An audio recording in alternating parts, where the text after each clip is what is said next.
Well, is it true that nice guys always finish last? And is it true that you always need to play the part of the nice guy? I have a theory about that. I want to talk to you about it, so stick around. Well, I've heard the term a lot, the squeaky wheel gets the wheeze. Well, I think all of us have heard the term, the squeaky wheel gets the wheeze, and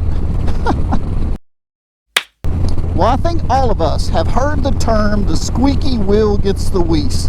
God, I can't say that. Well, I think all of us have heard the term, the squeaky wheel gets the grease. Do you think that's true? And do you always have to be the nice guy? People will say, don't be that guy. You want to always be the nice guy. If you're the nice guy, especially in a corporate environment around others, man, that is going to be the way to get you to the top. That is going to be the way to get you promotable, to get you seen, to be a team player, and to be a nice guy. You know what? I'm just not so sure about that. Let's start with relationships, okay? We see this in relationships all the time. I mean, what happens when a dude is dragging his feet, he doesn't want to propose to his girlfriend, or maybe it's the other way around, I don't know, but let's just say the dude's dragging his feet, he doesn't want to propose. So what does the girl do? What does the girl do? Well, she's going to do a couple of different things, possibility of a couple of different things. She's going to break up with him. Maybe she decides, okay, I'm going to go on a date with Joe. She goes on a date with Joe. She posts a couple of pictures online, maybe some Facebook, some Instagram posts. What happens? It drives the guy nuts, and he comes crawling back to her. Babe, please take me back. Please take me back. She's playing the part of the bad guy. So being the nice guy sometimes doesn't get you what you want. Another area of life where we see this happen is in our job or our occupation. Let's just say hypothetically you want a raise, you go talk to your boss, and then your boss just kind of hem-haws around. Oh, we really had a bad quarter. We're just not giving out raises right now, and we just can't do it. And so your response is what? Well, okay, I've had another company try to recruit me, so I'm going to go talk to them. And then their attitude changes. Oh, now hang on, don't do that. Let's see what we can do. Let's work something out. Let's talk about it.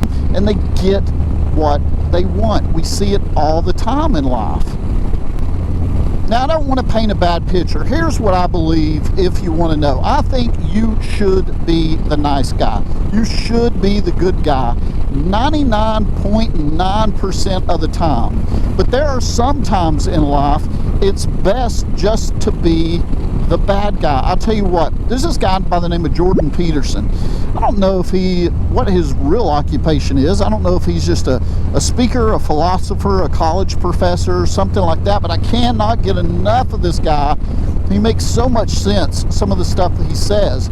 And one of the things he says, I caught this on a Joe Rogan podcast. He said, you should be a monster.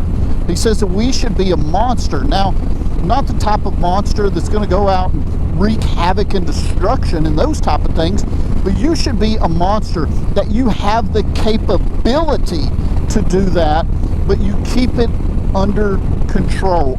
Another thing that I heard, it was either him say or Joe Rogan, it might have been in the same podcast or in a different one, but Joe Rogan said it would be better for you to be a warrior in a garden than a gardener in a war. And I thought, man, now that is some deep thinking philosophical stuff. That makes a lot of sense.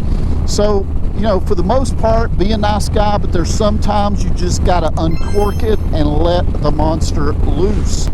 So don't we all love a good bad guy, if that makes any sense? Everybody likes a vigilante or a villain, or if not, you love to hate that person or that character, let's say. When I think about the list, my top list of villains, number one's got to be Darth Vader. I mean, come on. Iconic. And if you grew up in the same era that I did, you love Star Wars, and who doesn't like Darth Vader? What a great backstory. Started as a good guy, became corrupted, then became the best bad guy. I love it. Another one that is huge, a bad guy that everyone loves, Johnny Lawrence. And don't be late. From Cobra Kai. Don't tell me you haven't been watching Cobra Kai. You've been watching Cobra Kai. I know you have. What a great show. And then I also think of like Magneto. I love Magneto. That's a great bad guy for sure. And again, if you grew up in the time that I did, if you watched WWE, there were so many villains that you would get up on Saturday morning and watch cartoons or wrestling or whenever it came on, and you would scream at the top of your lungs because you hate that bad guy. So tell me what you guys think. Are there some times in life that you've got to be the bad guy? Do you enjoy being the bad guy? Who is your favorite bad guy? Let me know that in the comments below. Thank you guys for hanging out with me today. I sure do appreciate your time as always.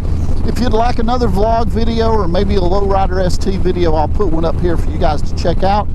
I hope you have an excellent day, and we'll talk to you again soon.